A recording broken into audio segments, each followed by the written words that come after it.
दिल्ली के पूर्व मुख्यमंत्री अरविंद केजरीवाल ने आरएसएस प्रमुख मोहन भागवत को चिट्ठी लिखकर 5 सवाल पूछे हैं। दिल्ली के पूर्व मुख्यमंत्री अरविंद केजरीवाल एक बार फिर बीजेपी और आरएसएस पर निशाना साधते हुए नजर आए।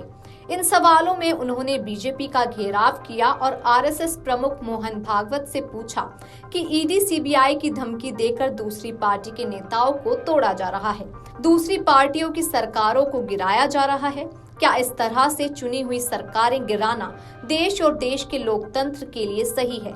इसके साथ ही उन्होंने कई तीखे सवाल किए। अरविंद केजरीवाल ने लिखा कि मैं ये पत्र एक राजनीतिक पार्टी के नेता की हैसियत से नहीं लिख रहा हूँ, बल्कि इस देश के एक सामान्य नागरिक के तौर पर लिख रहा हूँ। आज देश के हालात को लेकर मैं बहुत चिंतित हूँ। जिस दिशा में भाजपा की केंद्र सरकार देश और देश की राजनीति को ले जा रही है, ये पूरे देश के लिए हानिकारक है।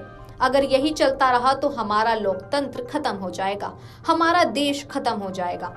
पार्टियां तो आती जाती रहेंगी, चुनाव भी आते जाते रहेंगे, नेता आते जाते रहेंगे, लेकिन भारत देश हमेशा रहेगा। इस देश का तिरंगा आसमान में गर्व से हमेशा लहराएगा। ये सुनिश्चित करना हमारी सबकी जिम्मेदारी है।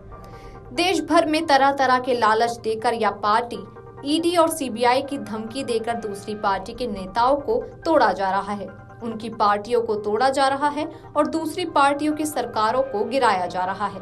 क्या इस तरह से चुनी हुई सरकारें गिराना देश और देश के लोकतंत्र के लिए सही है? किसी भी तरह बेईमानी करके सत्ता हासिल करना क्या आपको या आरएसएस को ये मंजूर है?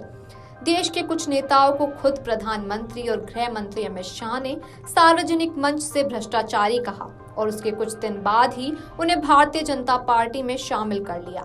जैसे 28 जून 2023 को पीएम ने एक सार्वजनिक भाषण में एक पार्टी और उनके नेता पर 70,000 करोड़ के घोटाले का आरोप लगाया। उसके कुछ दिन बाद ही उस पार्टी को तोड़कर उसी नेता के साथ सरकार बना ली और उसी नेता को, जिसे कल तक भ्रष्ट कहते थे, उसे उप मुख्यमंत्री भी बना दिया। ऐसे कई मामले हैं जब दूसरी पार्टियों के भ्रष्ट नेताओं को भाजपा में शामिल करवाया गया। क्या आपने या आरएसएस कार्यकर्ताओं ने ऐसी भाजपा की कल्पना की थी? क्या ये सब देखकर आपको कष्ट नहीं होता? भाजपा वो पार्टी है जो आरएसएस की कोख में पैदा हुई। ये आरएसएस की जिम्मेदारी है कि यदि भाजपा पथ भ्रमित हो तो उसे सही रास्ते पर लाया जाए। क्या आपने कभी प्रधानमंत्री को ये सब गलत काम करने से रोका?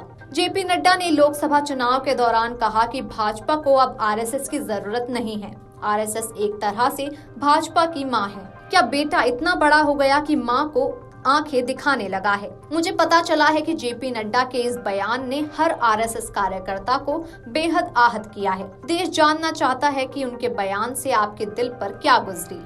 आप सबने मिलकर कानून बनाया कि 75 साल की उम्र के बाद भाजपा नेता रिटायर हो जाएंगे। इस कानून का खूब प्रचार किया और इसी कानून के तहत लाल कृष्ण आडवाणी और मुरली मनोहर जोशी जैसे कई कद्दावर भाजपा नेताओं को रिटायर किया गया। पिछले 10 वर्षों में इस कानून के तहत अन्य कई भाजपा नेताओं को रिटायर किया गया, जैसे खंडूरी, शांता कुमार, सुमित्रा महाजन आदि। अब अमित शाह का कहना है कि वो कानून पीएम मोदी पर लागू नहीं होगा।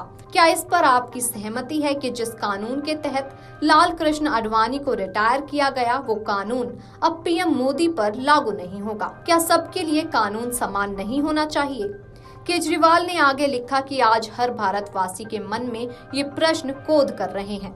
मुझे पूरी उम्मीद है कि आप इन सवालों पर विचार करेंगे और लोगों को इन सवालों का जवाब देंगे। बता दें कि अरविंद केजरीवाल ने 21 सितंबर को दिल्ली के मुख्यमंत्री पद से इस्तीफा दे दिया था, जिसके बाद आतिशी दिल्ली की नई सीएम बन गई हैं। हालांकि जब से वह मुख्यमंत्री बनी हैं, तब से उन्हें कई बार ये कहते हुए सुना जा चुका है कि दिल्ली के मुख्यमंत्री सिर्फ अरविंद केजरीवाल ही हैं। वीडियो डेस्क अमरउजाला.com। अगर आप ये वीडियो YouTube पर देख रहे हैं तो हमारे चैनल को सब्सक्राइब करें और बेल आइकन को दबाना ना भूलें। अगर आप Facebook पर ये वीडियो देख रहे हैं तो हमारे पेज को लाइक करें।